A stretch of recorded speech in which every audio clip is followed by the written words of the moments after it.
Alors il en sera du royaume des cieux comme de 10 jeunes filles qui prirent leurs lampes et sortirent à la rencontre de l'époux. 5 d'entre elles étaient insensées et 5 étaient avisées. En prenant leurs lampes, les filles insensées n'avaient pas emporté d'huile. Les filles avisées, elles, avaient pris avec leurs lampes de l'huile dans des fioles. Comme l'époux tardait, elles s'assoupirent toutes et s'endormirent. Au milieu de la nuit, un cri retentit. « Voici l'époux, sortez à sa rencontre !» Alors toutes ces jeunes filles se réveillèrent et apprêtèrent leurs lampes. Les insensés dirent aux avisés : « Donnez-nous de votre huile, car nos lampes s'éteignent. » Les avisés répondirent : « Certes pas, il n'y en aurait pas assez pour nous et pour vous.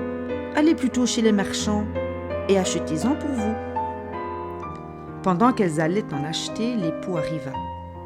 Celles qui étaient prêtes entrèrent avec lui dans la salle des noces et l'on ferma la porte. Finalement, arrivent à leur tour les autres jeunes filles qui disent : « Seigneur, Seigneur, ouvre-nous !» Mais il répondit : « En vérité, je vous le déclare, je ne vous connais pas. Veillez donc, car vous ne savez ni le jour ni l'heure. »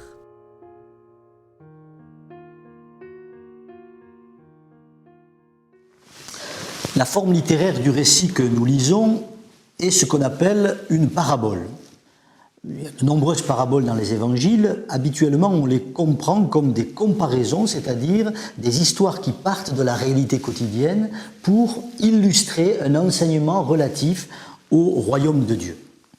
Mais il y a aussi une autre façon d'interpréter les paraboles, c'est-à-dire de les comprendre comme des métaphores qui partent effectivement de la réalité quotidienne, mais qui en quelque sorte la font éclater pour inviter l'auditeur à changer sa compréhension du monde, son rapport à lui-même, aux autres et au monde. Et je propose de lire cette parabole pour tenter de voir, au fond, de quel genre elle relève. Est-ce qu'elle relève d'une simple comparaison ou est-ce qu'elle relève d'une invitation à changer son regard sur la réalité ?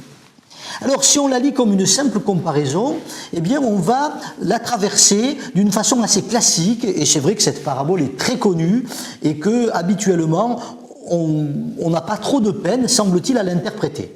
Il est question de 10 jeunes filles qui prennent leur lampe pour aller à la rencontre de l'époux. Donc la réalité quotidienne ici, c'est un mariage dans la Palestine du 1er siècle, et il y a ce qu'on appelle les demoiselles d'honneur qui sortent pour attendre l'époux. Dans les versets 2, 3 et 4, on nous indique par avance que quelque chose va se nouer autour de 2 catégories de jeunes filles, celles qui sont sages, qui ont pris de l'huile avec elles pour s'éclairer puisque la nuit va venir, et celles qui sont insensées, c'est-à-dire qui ont pris leur lampe mais qui n'ont pas pris de réserve d'huile. Et conformément à ce qui est annoncé dans les versets 5, 6 et 7, eh bien on nous dit que l'époux tarde à venir, que les jeunes filles s'endorment, et qu'au moment où il arrive, verset 6, eh bien ces jeunes filles se réveillent et allument leur lampe. Versets 8, 9 et 10, là le drame se noue. Les jeunes filles sages ont leur lampe prête avec de l'huile en réserve. Les jeunes filles insensées n'ont pas de réserve et interrogent les jeunes filles sages et leur demandent qu'elles leur prêtent un petit peu d'huile, ce que celles-ci refusent, les invitant plutôt à aller en acheter chez le marchand. Pendant qu'elles y vont, l'époux arrive, celles qui sont prêtes entrent dans la salle de noces et verset 10, on ferme la porte. Conclusion du drame, verset 11, quand les jeunes filles insensées arrivent, qu'elles demandent au maître d'ouvrir la porte, il leur répond : « Je vous le déclare, je ne vous connais pas. » Conclusion de la parabole, veillez donc, car vous ne savez ni le jour ni l'heure, que la plupart des lecteurs, depuis 2000 ans, interprètent comme « soyez vigilants, soyez prévoyants, ayez de l'huile en réserve ». Alors je propose maintenant de souligner quelques détails qui peuvent nous faire entendre la parabole d'une autre manière, qui complexifient cette lecture. Premier détail, verset 1, « Il en sera du royaume des cieux comme de 10 jeunes filles. » Le royaume des cieux n'est pas semblable seulement aux 5 jeunes filles sages, mais aux 10 jeunes filles, les sages comme les insensés. Le royaume de Dieu englobe et la sagesse et la folie.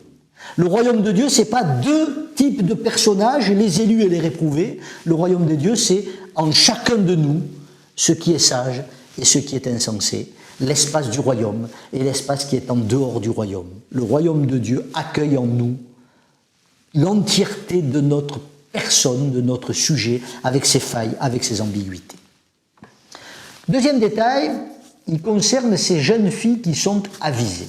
Je note d'abord que, comme les insensés, verset 5, elles s'endorment. Aucune des jeunes filles n'est capable de veiller. Je note ensuite que d'un point de vue de la morale commune aux hommes, ce sont d'incorrigibles égoïstes.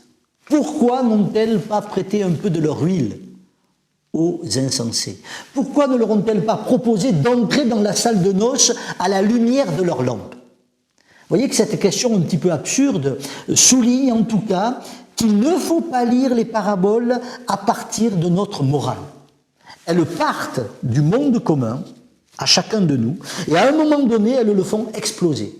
Elles nous disent, c'est au-delà de la morale que les choses se jouent.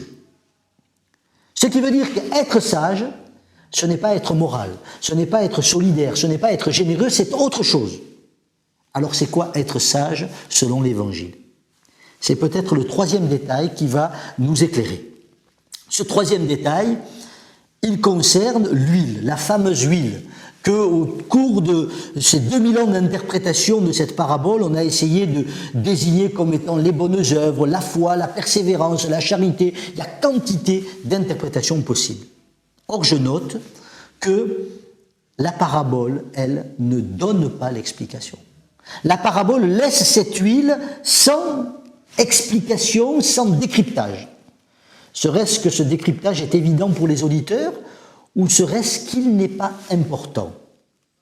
Je propose et je tente la deuxième hypothèse, c'est-à-dire l'huile, au fond, n'est qu'un trompe-l'œil.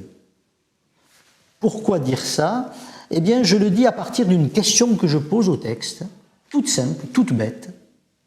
Pour quelle raison les jeunes filles insensées ne sont-elles pas entrées dans la salle de noces? La réponse immédiate que chacun de nous fait, parce qu'il a en tête quelque part cette parabole qu'il ne lit plus, parce qu'il la connaît sans la lire, c'est de dire elles ne sont pas entrées dans la salle de noces parce qu'elles n'avaient pas d'huile. Ce n'est pas ce que le texte dit. Ce que le texte dit, c'est qu'elles ne sont pas entrées dans la salle de noces, que la salle de noces a été fermée sans elles, parce qu'elles n'étaient pas là au moment où l'époux est arrivé.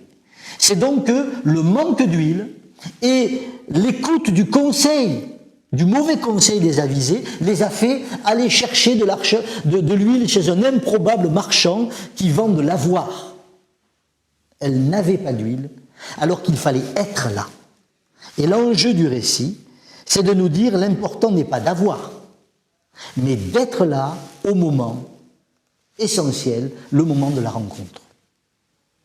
Ce que semble d'ailleurs confirmer le quatrième détail, qui est la conclusion de la parabole, détail surprenant qui nous dit « Veillez donc, car vous ne savez ni le jour ni l'heure ». Un détail qui est en contradiction avec l'ensemble de la parabole, puisque ni les insensés, ni les sages n'ont été capables de veiller.